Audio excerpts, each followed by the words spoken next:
Hello, extempers, speech and debaters, and everybody else listening to this podcast. Welcome to this week's installment where we will cover the California recall elections.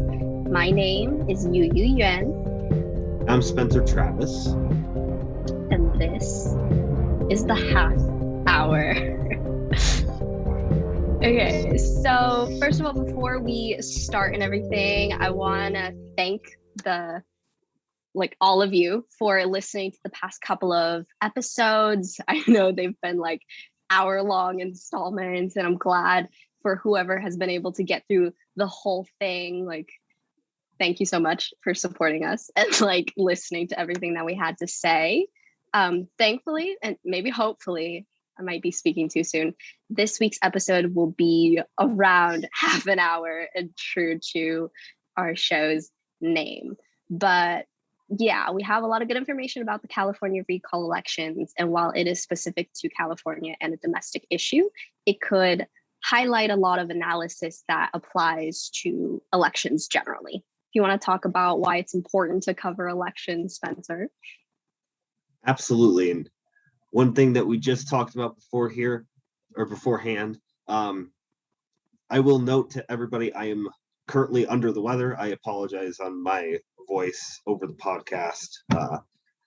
Please bear with me. We don't think it's the big bad virus. Actually, I'm feeling pretty good. We've had the common cold going around the University of Wyoming. So all things considered, let's talk about elections. Elections are one of my favorite things to talk about just in general. At the University of Wyoming, I have been taking a lot of courses that talk about elections. And it's one of the reasons that got me so interested with this topic pretty quickly. So first and foremost, after listening to this episode, if you guys have any questions, my Instagram is literally in the description.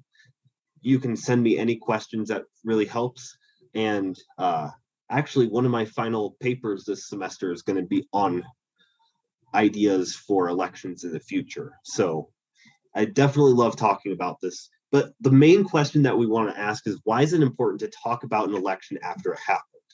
And the answer is that elections are historical, no matter the scale. Prior to elections, we often speculate what might happen. For example, with the upcoming 2022 midterms, we may be asked the question, will Republicans take back the House majority in 2022? A legitimate question that might be coming. However, at a national level, for those who are involved in Extemp or want to know the relative importance of what is happening, we may ask, how did Democrats flip the Senate in the 2020 election? Examining what has happened helps us into understanding why people voted or made decisions based on the current problems at hand. It also can help us understand election reforms. So we can be able to see how we can change elections to make them better. The one thing that we want is to have a free election and a fair election. And that is ultimately the goal of any democracy. And that's what makes elections so important. They have historical impacts, no matter the scope or the magnitude of it. And YuYu, I personally think that that's a really good thing. We should not just examine what might happen with an election. We have to examine the afterthought of it, right? Look at the whole scale, because it's not just, this is what's going to happen. Cool. It's really, why is this so important? Yes, I 100% agree with that. And while I'll be mostly addressing what is going to be possible for the future of both the Democratic and the Republican Party in upcoming elections, I think it is also important to discuss the effects that the election has, other than policy focus, what's going to happen now that Newsom is not going to be recalled or something like that. I think that definitely is a discussion that is worth talking about, but we will not be able to cover in this segment today. But if you have any questions or anything, please feel free to reach out, and we'll definitely have a conversation about it. But yeah, I guess a side note before we finally start this episode is just, I am in California right now. I'm at Stanford University. And I don't know, I haven't heard a lot about the elections, surprisingly, like by my professors, by anything. Maybe it's because I'm taking more of like international relations classes at the moment. But yeah, I think it's really interesting that I haven't heard a lot about the recall elections. Actually, that surprises me quite a bit. Yeah. And maybe part of that explanation is they just haven't gotten to that point yet, which is something that does tend to happen. Anyway, let's get on to the episode before we sidetrack further. The one thing that we have to start with when it comes to the California recall is that we have to understand how its recall system works. Okay? And not a lot of people understand it. It's just simply put, it seems very simple, but actually reforming the recall election is on Governor Newsom's agenda because it's kind of complicated right now. The California recall has been in effect since 1911. Okay, so it's been around for 110 years. And its goal is to try to remove elected officials from their positions. In order for a recall election to take effect in California, there must be a certain number of voters who must sign a petition within a limited amount of time. So when a petition is established, you have only a certain period of time to have a certain number of signatures to be able to have a recall election happen. So in the September 2021 recall election, voters had a ballot that consisted of two questions. The first one, in the main question, was, shall Gavin Newsom be recalled or removed from the office of governor? And people can respond with a yes or a no answer. Not respond verbally, but obviously respond on the ballot. If Gavin Newsom was to be recalled, voters were asked who he should replace him as governor.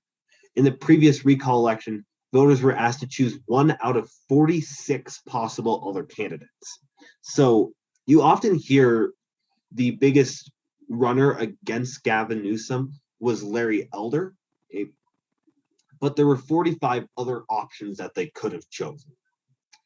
It is important to note that if voters vote no to recalling the current governor, then they do not have to choose which person should replace them.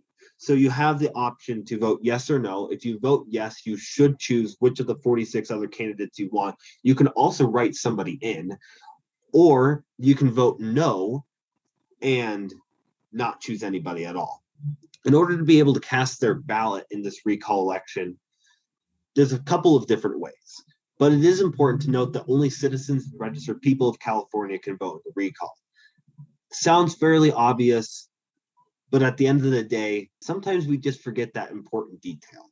It's not like somebody from Oregon can come over and actually vote in California for a recall. The two ways that people can cast their ballot. Voters can first cast a ballot in person. You can just go to the polls, you can stand in a queue, and you can eventually receive your ballot and you'll be able to fill it up. Number two, voters can vote by mail. And with recall elections, counties start sending out mail-in ballots 29 days before the election begins. So for the previous recall election, the election took place on September 14th, and mail-in ballots started to arrive to households on August 16th. Voters are required to have some sort of information pertaining to the recall election. And this is why the recall is so complicated. It takes a lot of money, okay? And people are generally not informed about a lot of the other candidates.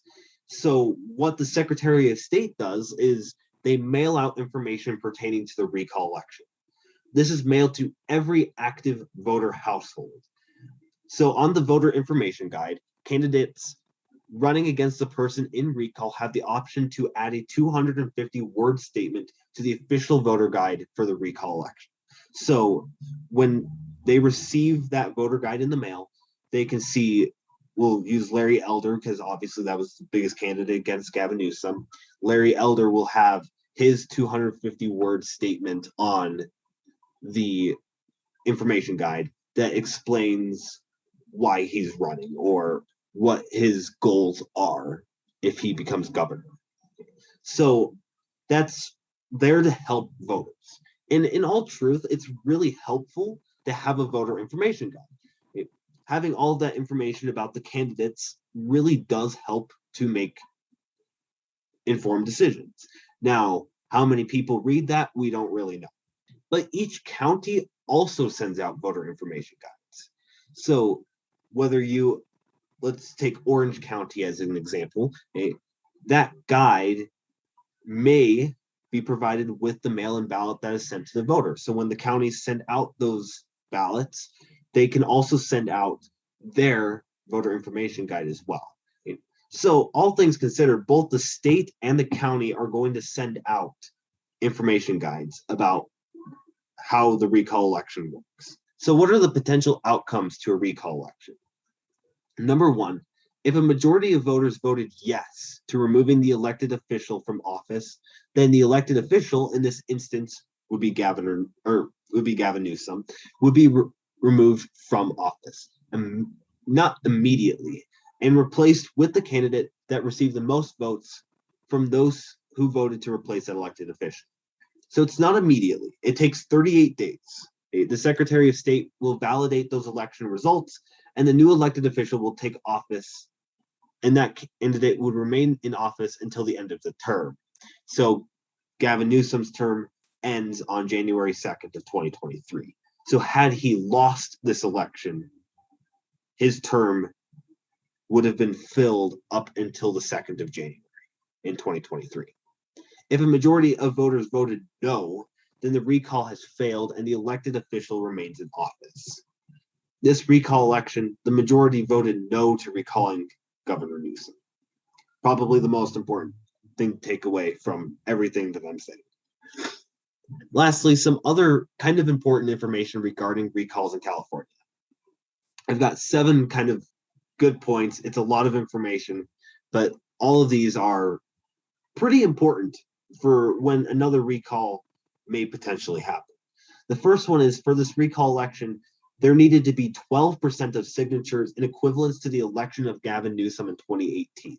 So that is how many voters there were in 2018. There had to be 12% of those, 12% of the amount of voters had to be signatures. From what I read, it doesn't necessarily have to be people who voted in the election. It's just got to be equivalent to 12% of the voters. There has to be 5 counties minimum, and each of them have to have 1% of the voters cast in that county in the last election for governor. Number 2, registered California citizens are the only ones who can sign the petition for recall. That also sounds fairly obvious, but once again, it's one of those important details to note that somebody from Oregon can't turn around and sign on to a recall, or somebody from Nevada can't sign in on a recall. It's just good clarification. Number 3, instead of the petition being filed by the Secretary of State, each petition is certified by the county. So each petition for each county, because there has to be 5 counties minimum, those 5 counties all have to verify the signatures. And when they can verify those signatures, then the county has stated, we have enough signatures for a recall. Number 4, I took from a direct quote. This is the first source you can find in the description. The quote is, quote, county election officials are responsible for counting the recall petition signatures and must verify recall petition signatures once the proponents have submitted for verification at least 10% of the total number of required signatures. Let's make that simple and in more conversation-like terms. The officials for counties are the ones who are responsible for counting the recall petition signatures, okay? And they have to show that 10% of the total number of required signatures are legit.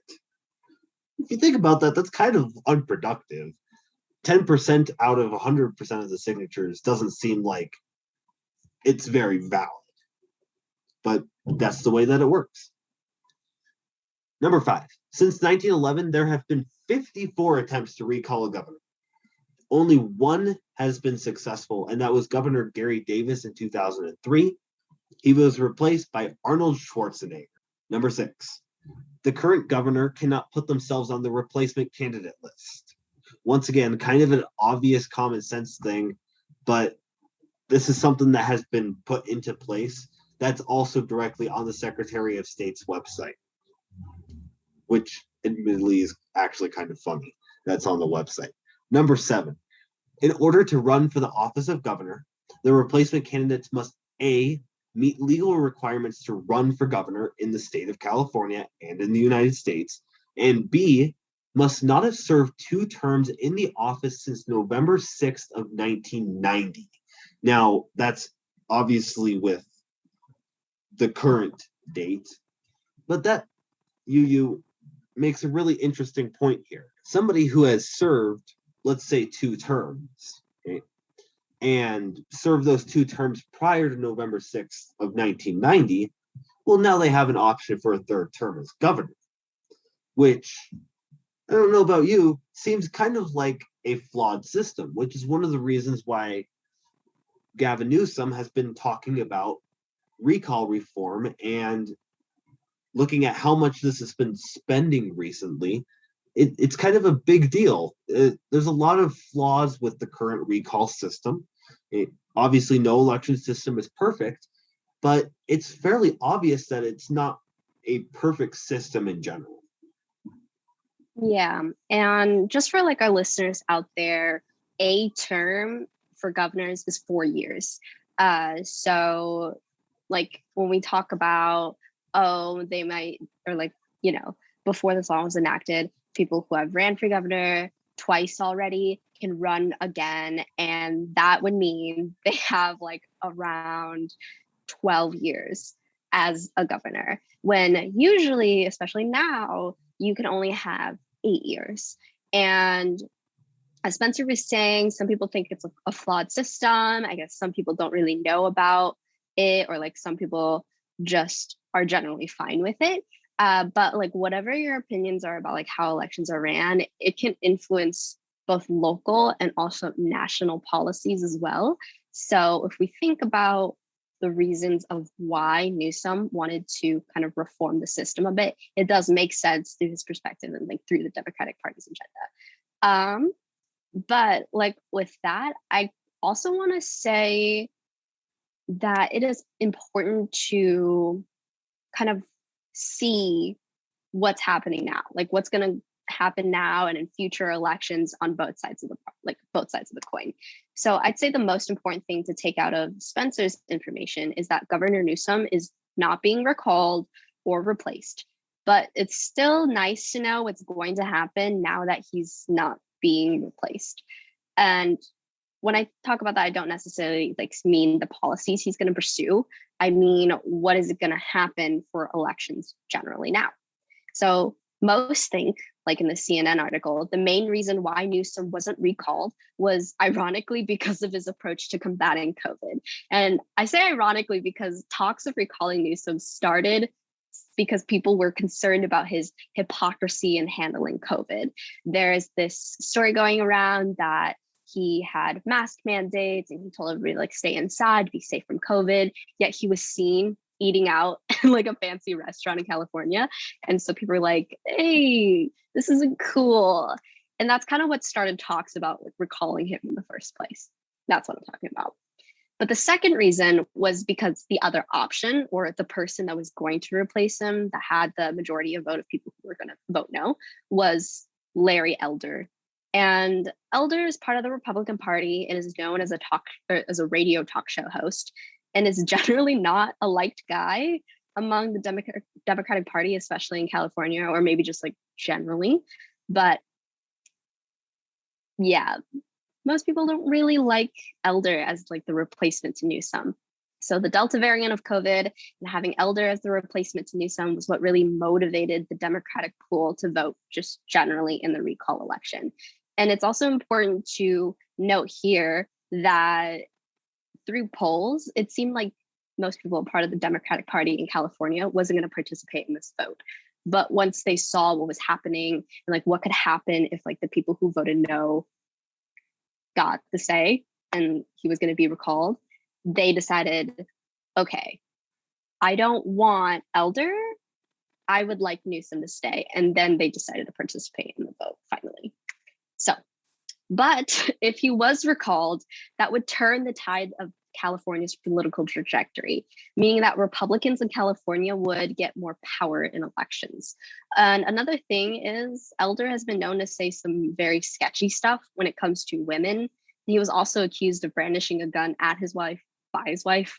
So it could have a lot of negative local and national implications if Newsom was replaced by Elder, as many Californians think. And this is not to say that Newsom is perfect and doesn't have any flaws at all, as we've seen with his hypocrisy in dealing with COVID. It's just mainly out of the two candidates they had, Newsom seemed like the better choice. And the reason why evaluating what the effects of the result are is important to consider is because it affects how politicians are going to approach elections in the future. So for example, this was a COVID heavy issue that swung the votes. So it may be an eye opener to Republicans, basically telling them that maybe the approach to gaining voters is not to say that mask mandates and vaccine mandates are horrible or oppressive, or say that COVID doesn't exist at all. It is also good to note here that Newsom was the incumbent and he was well known. So other voters who were content with their lifestyle might not want to vote for anyone else because they don't really see the need for change or for like another governor, or maybe they didn't know Larry Elder. So regardless, the Republican Party's efforts in California had failed and they got wrong what they thought the majority of people wanted. Now, this doesn't just affect Republican politicians. Other politicians in the Democratic Party will take note of the tactics used in this election. For example, instead of their campaigns praising what they did right, it might be to go after what the candidates didn't do that they themselves did. Now, this may not sound like anything new when it comes to elections, but it's new in the sense that there is a global pandemic factor and most Democrats can already take advantage of that. So for example, they'll say, hey, we've done a great job of dealing with COVID. We have limited the cases because of mask mandates and because of like vaccine mandates. And if you don't vote for me, there might be a Republican candidate that will reverse all this progress and cause more deaths. And this doesn't just have to be applied through COVID. It can be applied through other problems as well. So other things that they might go for are their new infrastructure projects that they're planning, clean energy, healthcare, etc. And if those are successful and make people's lives better and people like acknowledge that, it's a way for the Democratic Party to say, oh, hey, we've made all this work. And if you vote any other way, then they will reverse all of this progress and it'll go bad again. And that's generally the tactic that was used to like help Newsom in the recall election. There is no telling if this will actually work in the future. It seemed to work for Newsom, but we really have no idea how it will work against other opponents and in different states. Because like generally every state is a little bit different. Sometimes you don't have a Democratic majority there, especially like swing states. This will like matter most and like we'll really get to see it in action and how it'll work out for them for like the midterms coming up is what I'm talking about. So if I have anything else to add to this, it would just be to keep an eye out on how things are looking in the next 2 years. Yes, the midterms aren't until next year. So y'all might think like, oh, this won't really apply to my Extemp speeches, but it's still important to keep track of, especially if you're like 18 or you turn 18 before the midterms. I will plug that all of you turning 18 soon or in the next year should 100% register to vote. Your vote matters, and it's a way for you to express what changes you want to see politically. I will also say, don't be afraid to contact your state senators or congresspeople or even governors, because like that's their job. Their job is to listen to our voices and opinions. It's really easy to find their contact information, literally like just Google it. Also, I will also say like November 2nd is like considered a holiday for Stanford. It's election day, so it's like vote and encouraging us to vote. So we don't have classes on November 2nd right now, but just letting y'all know. That's pretty cool. Obviously, Wyoming's in an off year. Some states don't do elections on odd years. And sometimes what they will do is they'll do special elections in places of them. So some counties, kind of just to further our knowledge on elections, some counties have the option to do a special election, right? And I think the state of Wyoming is maybe doing a special election this coming year. There's something on that, at least I'm aware in Sweetwater County, there is something on a ballot.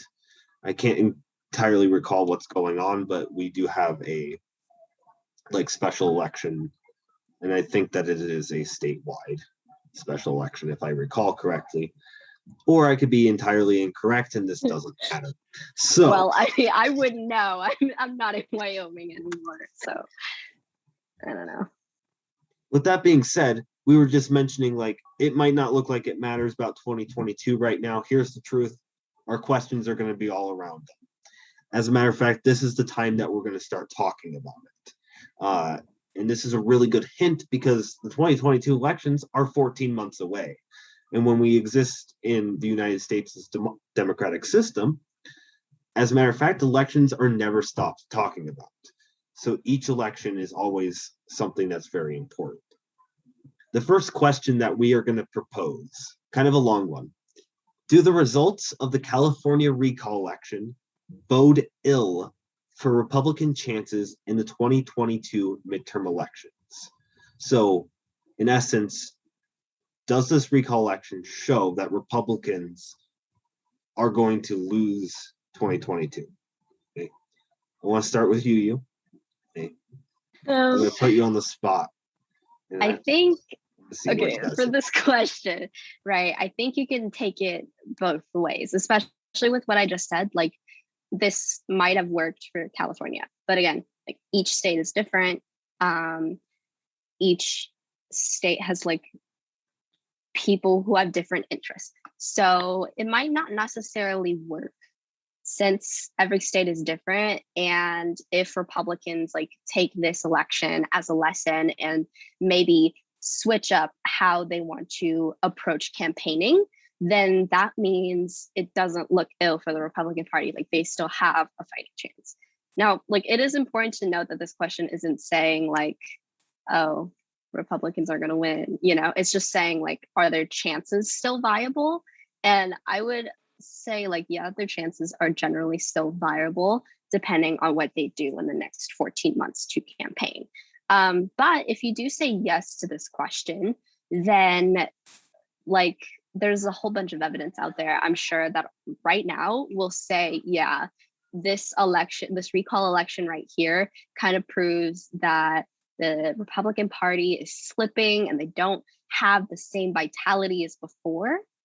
And I'm sure I read a New York Times article about it. There was a BBC article that I have linked down below, somewhere in the description, that talks about how this election kind of hurt the Republican Party a little bit because they weren't able to adapt these new ideas, especially in the time of COVID. I completely agree with that. I'll kind of just further this thought process a little bit here. I honestly think that the answer to this is a pretty fair no. California is typically a pretty blue state in general. It's been a very long time since it's voted Republican, if I recall correctly. I believe the last time it voted Republican was with Reagan. So that makes this kind of a obvious no, kind of just generally speaking. We know that the political realities can shift over the next 14 months. The dynamics are very different across the board. It would be a mistake to draw too many comparisons between Democrats and Republicans. California's got redistricting right now. Okay? And the article that I read argued that this is going to be nonpartisan for the state of California. Let's just be honest, that's not true. Redistricting is never nonpartisan. It's always got reasons for why people want to craft their districts to be the way they want them to, because they want people to vote Democrat or they want people to vote Republican. When you actually look at certain states, some states have districts that literally look like animals. They have crab-shaped districts. It's crazy how gerrymandering. Yeah, it's so bad. Okay? Redistricting, the fact that article said that it's nonpartisan it's just straight wrong. There is no such thing as nonpartisan redistricting. They are going to do it to benefit Democrats or Republicans. enough is said there. Okay? California is probably still going to go to Democrats, all things considered, but in areas that have stronger Republican stronghold, what Democrats will probably do is take a little bit for them so they can benefit more off of it. And that's typically how that goes. Although I think all things considered, Republicans have more power in redistricting this year. So kind of important to note that you can't turn around and say right away that the next 14 months are this shows it. The next 14 months is just right here, right? However, that doesn't mean that Democrats can't take that tactic. Okay? We noted that COVID was a pretty big reason as to why Gavin Newsom won. Okay? Noting also Larry Elder. One thing to note is Gavin Newsom was talking about Larry Elder as a form of like Trumpism, right? And the rejection of Trumpism.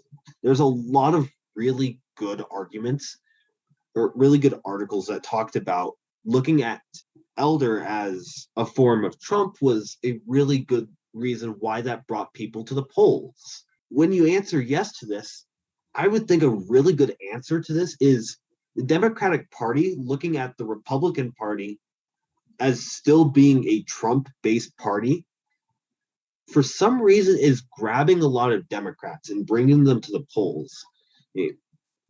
Now, that could be for a variety of reasons, and we could be here all day to talk about them. But if that truly led to high voter turnout, what people were seeing is it's stopping someone more radical than Newsom from taking office. Okay? So even when we just talk about COVID as the response here, we also have to remember that we want to also reject, or Democrats want to look at the rejection of Trumpism. So if they're trying to gain seats, and most notably Californians are looking at 4 specific House seats that they want to be able to flip from Republican to Democrat, then what they want to try to show is that aggressiveness against Republican Party is a Trump-based party. And using that stark reminder could actually continue them down a path of anti-Trumpism and maybe gain some seats in the House. So there's actually some really good conversations about this and the methods that Democrats could take come 2022. Yeah. And honestly, with a question like this, I would just generally say, keep in mind, this is directed specifically to California. And that doesn't mean like, oh my God, we're going to turn Wyoming blue now, Yeah, it's like good that Spencer mentioned it is California. California is a predominantly blue state, but that doesn't necessarily mean that in like predominantly red states, it's going to change anything. What we mostly want to like talk about is just this affects those swing states who are like on the verge of blue or red, and that could change how these campaigns are ran by both parties in those states, because it could mean one vote away from red or like one vote away from blue. And that's what we want to talk about when we generate this discussion. But the second question that we mentioned is, should Democrats make election reform the key piece of their 2022 midterm campaign? And I'll let Spencer start on this one. I will apologize to listeners in advance. This is probably going to be a rant. I really like this question, okay? Albeit it is very vague. There's a lot that this question says, and it's very hard to interpret a question like this because it can be interpreted in a lot of different ways. So once again, the question is, should Democrats make election reform the key piece of their 2022 midterm campaign? And the first question that I want to ask is, what does it mean by election reform? That can mean about a million different things. Okay? One of the talking points here is Well, election reform, well, we want to make it easier for people to vote, right? The recent passing of the voting laws that we've seen in different states, right, is not fair. Okay, so election reform, we could be talking about making it easier for minorities to vote, okay, and having more equality across. So that's one example. Election reform could also be removing the Electoral College, okay, and replacing it with the popular vote as a different form of going about elections. So there's a lot of things that election reform means. And I also want to like interject here and say election reform can also mean making it harder to vote. As we've seen already in like states that have passed election reform, they weren't really like reforms. They were just ideas that had passed that makes it harder for people to like stand at the polls. So for example, I think it was in, oh my God, is it in or something like that? I don't know. But it was in a state where they banned like allowing people to hand out water or hand out food when they were standing in line for the polls. And that's kind of hard for some people because those long lines can be super duper long. It's super duper hot weather. And so it discourages people from going to vote at the polls. Like that's what election reform can mean too. Election reform means a lot of different things. It's not a very easy answer to tackle. And so when you have a speech like this, the first thing that I think is important for you to do is define what you mean by election reform. Okay? Tell the judge or the election reform that we'll be discussing is this, okay? And be very clear about it and make that one thing the center of the entire speech. Don't make it 3 different forms of election reform. I think that truthfully that bothers me. It bothers some judges. Just make it simple. The one that I will talk about will be the Electoral College. And the reason why is because this is a pretty big debate, and using the California recall, I think, is a pretty good example of why I think the Electoral College would be the discussion point here. The first thing I do want to mention, the one thing that we should really take a look at is, first off, what Republicans are responding to with Democrats and what their main argument is going to be for 2022. And it's clearly going to be the economy. We could talk about Afghanistan. We could talk about whatever, okay, whatever they've been complaining about with President Biden. Here's the reality. The economy is definitely the biggest target for Republicans. Right now, there's massive inflation. And that massive inflation, we can go back to last week's podcast. Stephen Lupien touched on it a little bit and made a pretty clear point. A lot of the reasons why El Salvador, for example, has moved with Bitcoin is because we've got high inflation rates and it's affecting the US dollar. It's a pretty big impact, all things considered. And Republicans are going to look at that and say, this is a big problem. We don't have any control with the economy. And in addition to that, polls are saying that people disapprove of Biden's work in the economy. Let me make my point clear here. I don't believe the polls, okay? And here, the reason why is because polls have been wildly inaccurate the last couple of elections. For the most part, let's just base this off of the evidence of what Republicans have been claiming rather than looking at polls. And that's just making a pretty fair statement. We don't want to look at polls for everything. Like, polls have error, they've got margin of error, right? There's a bunch of things that are factored into it. Somebody who could have taken the survey may have goofed off when they did it. Hopefully they didn't. But there's just a lot of things that are worth considering. And that's why polls have been pretty inaccurate recently. There's a lot of extra X factors in them. The economy, though, is definitely the talking point for Republicans. And that's been a strategy for them for a good while. So that's one way you could answer no. The main thing, as I was mentioning, is I want to talk about the Electoral College. And I want to talk about election reform in this manner. Because if you look at the California recall, the biggest thing that happened, and one of the biggest reasons why Newsom won, is because there was high voter turnout, and he quickly won the popular vote. It wasn't close. It was a landslide. Okay? A lot of Democrats went to the polls. But this has been a trend that's happened since 2000. There's only been one Republican that has ever won the popular vote since 2000. That was George W. Bush in 2004. Al Gore won it in 2000. Obama won in 2008. Obama won in 2012. Clinton won in 2016, and Biden won in 2020. So when we talk about election reform and trying to change it from the Electoral College, as a matter of fact, looking at that by itself, the answer should be no. Okay. And the popular vote, as what a lot of people tout it to be, is not very good. Okay. It's just as equivalent to the Electoral College. It's just as bad. The big problems with the Electoral College that people talk about is it promotes a two-party system. Okay.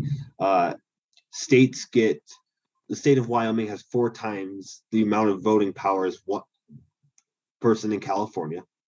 So my vote is 4 times more powerful than YuYu's, just to use that as a quick example. Okay. And that by itself would be changed with the Electoral College moving to the popular vote, but it really doesn't shift the two-party system. The two-party system still is in effect. Okay. Another thing that's really difficult is minorities. Okay. Minorities trying to have equal rights with voting. That's not changed with the popular vote. That doesn't change. Okay. So a lot of the things with the popular vote is just as equivalent when it comes to the Electoral College. But the one thing that would be the biggest demise to it is because Democrats have constantly won the popular vote since 2000, the easy argument here is, well, wouldn't that keep a Democrat as the president? Because in theory, this is the way that it's been going. And at one point in time, we're going to get a radical Democrat. And that's where I put a book in the description. It's called How Democracies Die.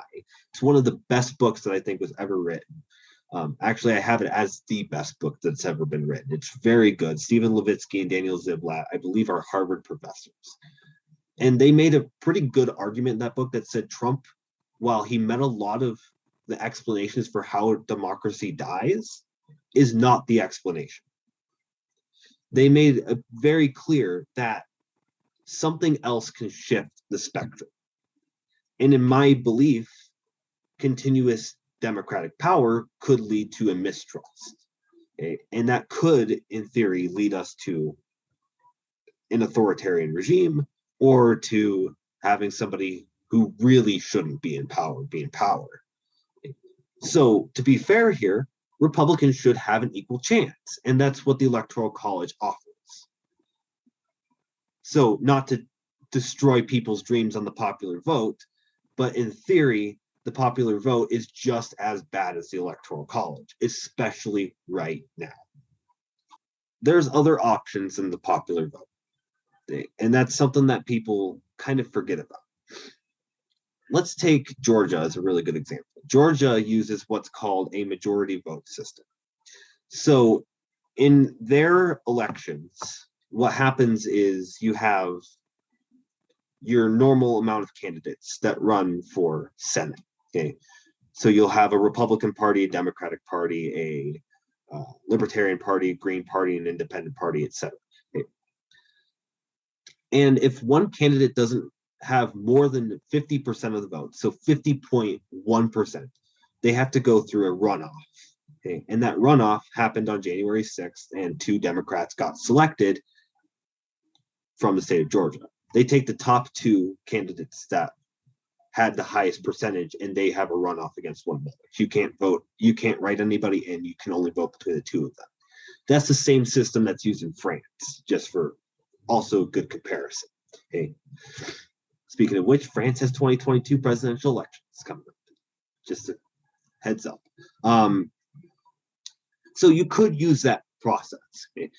And that allows for more parties to be on the ballot and allows for us to have more minorities heard with their decisions.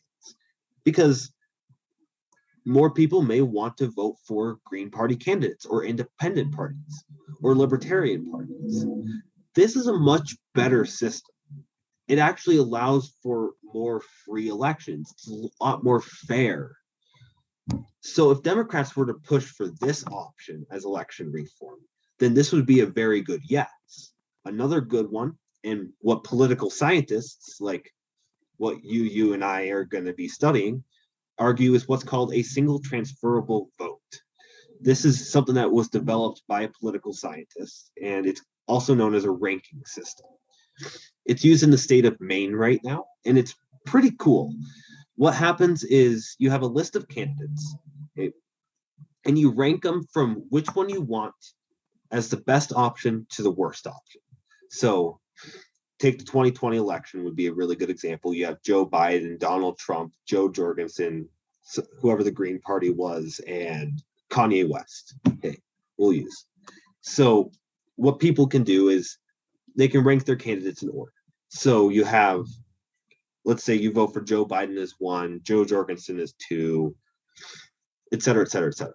The problem with this system is it takes a very long time to get results because it's used in a mathematical formula to determine who wins it. Because if somebody doesn't win 50% of the votes, then it goes to the second option. And the second option gets tallied as number 1. In my theory, if this would have happened in the 2020 election, your president would be a libertarian.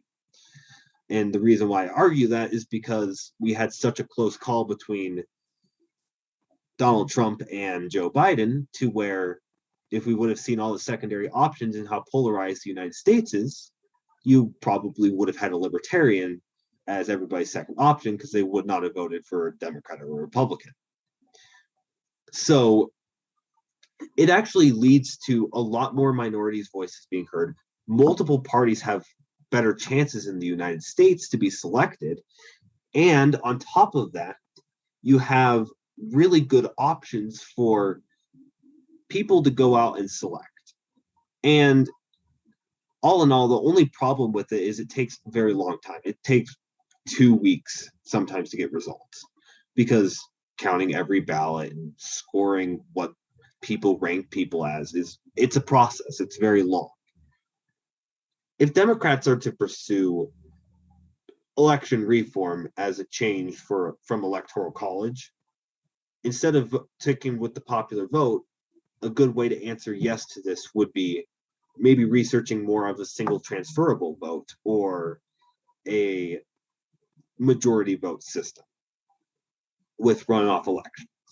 And you can use examples that are provided all over the place for that. It's a very complex answer, but truthfully, I would be aware for extempers who want to take the route of popular vote as a yes to this answer, because it's not that good in its system.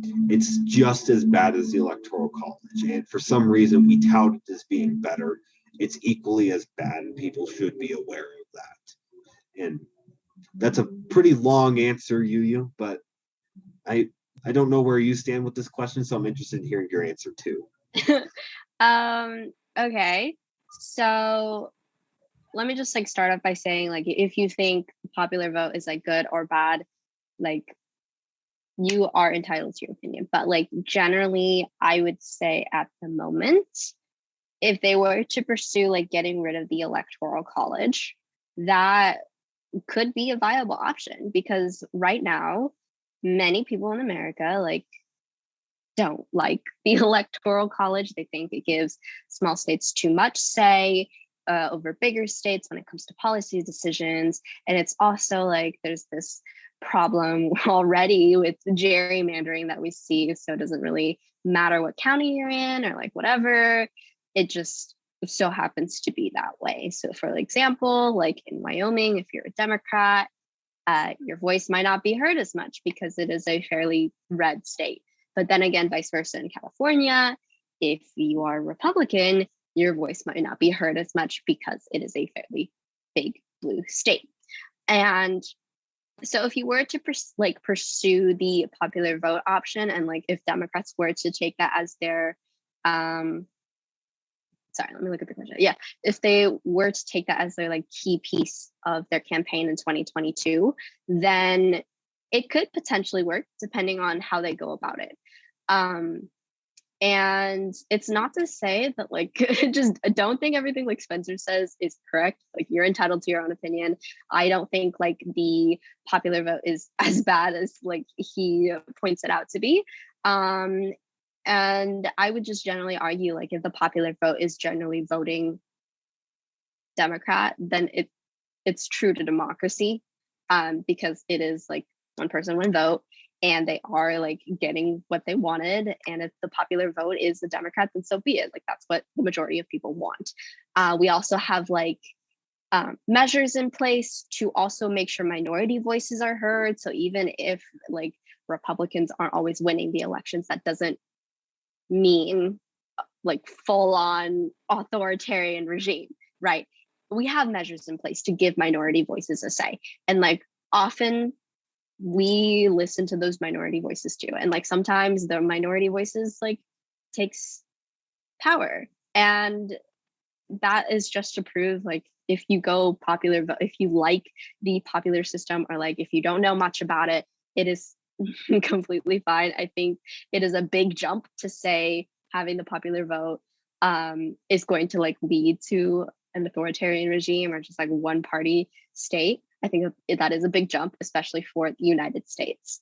It is arguable to say that it won't do that. So like definitely if you like it, it's fine. Like, you're fine. You're not an authoritarian supporter, I promise you. But I would also generally just say, again, going off of what Spencer said, the Electoral College isn't perfect as well. Like neither of these systems are perfect. I don't really think of like any voting system that would be perfect. There are measures to make it better, but I think the Electoral College has just had its time, and the roots of it are fairly classist in my opinion. You can do your research on it, but it's whatever. But when we're discussing the question here, I think generally it will be a no. While I am passionate about like the Electoral College not being the best system in the world for the United States, and we should like consider a new one, making it the main campaigning idea for Democratic's 2022 midterm elections would be a bad idea, just because, again, many people in America probably don't know or don't care. And there are just bigger matters that Americans will care about when like voting in these midterms. So focusing it solely on this will probably harm Democrats. I would say like what they should do is just like focusing on what they've already been doing. Like if what they're doing is good, helping out the people, then like continue to do that, because that means the people, or like when the people acknowledges all the successes, then that means like they'll still vote for you. And if they go about the route of like taking what Newsom did in this election, then that would give them a better chance, especially in the swing states. And so that's like my dumbed down version of the answer to this question. But when you are answering this question, like definitely define what you mean by reform. And when you define what you mean by reform, I would generally just stick to what Democrats mean, like what the Democratic Party means when they talk about election reform, not some other type of election reform, because that's not staying true to the question. And I think your judge might point that out and be bothered by it. So, yeah. While we have mentioned it here, I think it would be kind of important to talk about election reform as more of like the changed voting laws, right? And some of those new things that have been passed in some of the states, because some of the states have indeed made it harder to vote recently. Mm-hmm. And something that Democrats are looking to do is there's a couple of bills that are currently right now in the House and the Senate that are focused upon trying to make it easier for people to vote and showing that these laws that are in place are not very good. And the ones that have recently been passed. And I believe, if I recall correctly, that the water thing was either Louisiana or Georgia, if I recall. It was somewhere in the I south. was thinking like either Georgia or Alabama, honestly. So the thing with all of this here is these voting laws are extremely restrictive. And Democrats want that to show in this upcoming election. Now, truthfully, these are things that should be going to the Supreme Court and being ruled off of that and showing whether or not these laws are constitutional. Because people should be able to have a right to vote in some way or another that is free and fair. Something that maybe not a lot of people know is the 2000 election was pretty close. Al Gore versus George W. Bush was a notoriously close election for a lot of reasons. It basically came down to the Supreme Court, and they were the ones who basically decided who won the election, because the state of Florida was so incredibly close that there was no way to actually determine it after counts and counts and counts. But what makes this really interesting, 2 years later, the United States actually signed on to an agreement with Europe. And what happens every year is Europe comes down to the United States, or a couple of people from Europe who are completely unbiased comes to the United States to watch and take notes on each election. So that way we don't have a repeat of 2000. Okay? And they actually create a comprehensive report of how our democracy could ensure more fair voting. And there's a lot of things on there that's actually pretty interesting. And I want to note a couple of them. I won't be able to ever find the website again. I'll be completely frank with y'all. But there were a couple really good ones. And once again, another way you could take election reform. One of them was people shouldn't be allowed to have their ID checked. Okay. Having your ID checked at a voting poll is kind of wrong, is what these people were arguing. If you go and you do that, it shows that you can't trust anybody, that they're not going to go out and actually make that decision or you take away somebody's right to vote, right? Because it could be hard for somebody to obtain an ID, right? You should be able to always get one, right? We live in the United States, we offer that. But having that does kind of impose a restriction. And that's what some people believe. And that's what these people in particular have reported on with the United States before. The other one was voting queues. They made an argument that the lines are too long in the United States and that election reform should be having more election spaces open and being able to. So if you're in the city of Chicago, you, instead of having, let's just say 5 voting areas, even though it's way more than that, there should be 100. So people can be able to not spend too much time in line and be able to be quickly in and out. So this could also be what election reform is. Here's the thing that's established in 2002. The report is published every 2 years. Has the United States ever listened to it? No. And we know that because the report keeps saying the same thing over and over and over again. So this is another thing that Democrats could be pushing and really just try to say, maybe as a response to the insane laws that have been passed, maybe Democrats should say, why don't we open more queues? Why don't we open more places to go out and vote? Why don't we have that as an option? So there's a lot of things that this question can look at. And I think when you look at the restrictive voting problems, that restrictive voting issues that Republicans have put into place, I think it's imperative to also note that Democrats could also be using their resources, such as the reports that are filed by Europe every single year or every single 2 years on our elections. What they turn around, they release and say, here's how you can make your elections better. And maybe that's a better option. That's another way you can take this. I don't know what YuYu thinks about that either. But Yeah, there's a lot of really good I options. agree. Yeah, I agree. I don't directly think that, like, Democrats pushing for election reform in 2022 means abolishing the Electoral College. Like, no.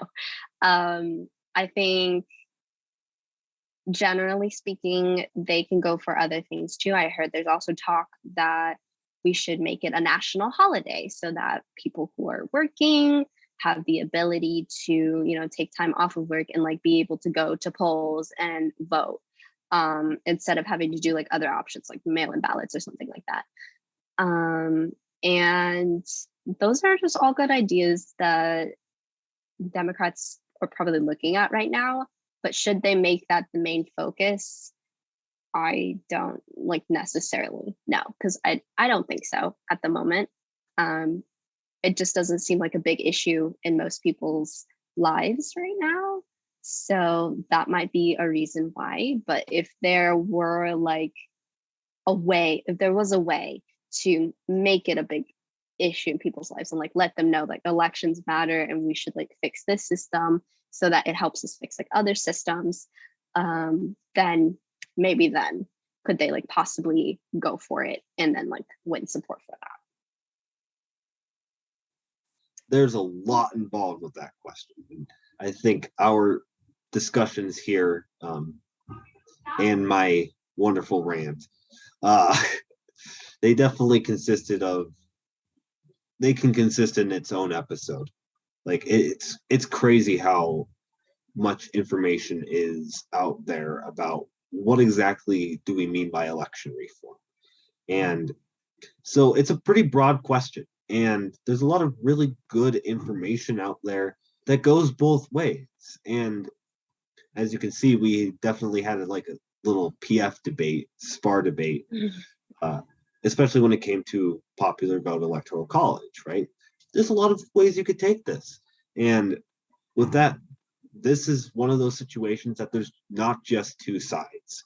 There's 6, 7, 8, 9. And it's up to you to make that decision about which way you want to take this. And at the end of the day, I think that really does help us kind of wrap this episode up here. Mm-hmm. There's a lot of good information from this. And it shows how one recall election can impact a major election that comes up. And kind of what's being talked about for 2022. And that impact, that midterm election, is going to impact the world.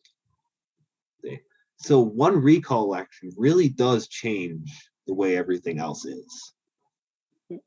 Or at the very least, it will spark a conversation about everything else.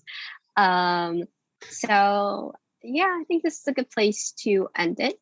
Thank you so much for listening. I think I probably did speak too soon in the episode where I said this might be a shorter episode. But we appreciate the support. We appreciate your listeners. Please, please, please share this with your friends, even if they're not into news. I think this is an important issue that we all should be looking at, especially as young activists or potential young activists. We will be linking resources to getting involved through voting and through activism and civil participation this way. There will be resources on maybe how to get involved in running election booths, so that there are more polls places and stuff like that. And yeah, I hope you enjoyed this week's episode. I hope you take a lot of great information from it. I hope you get the one. Let us know how you did. Let us know how we did. Please, please, please. If you have any comment, questions, concerns, reach out to either of us at our Instagrams that is linked in the description. And yeah. And if you haven't already, subscribe to the YouTube channel. That is helpful for us. We'll link that in the description of this episode. Yeah. It'll probably be at the top and it'll say subscribe. There we go. Okay, thank you so much. We will see you all in the next episode.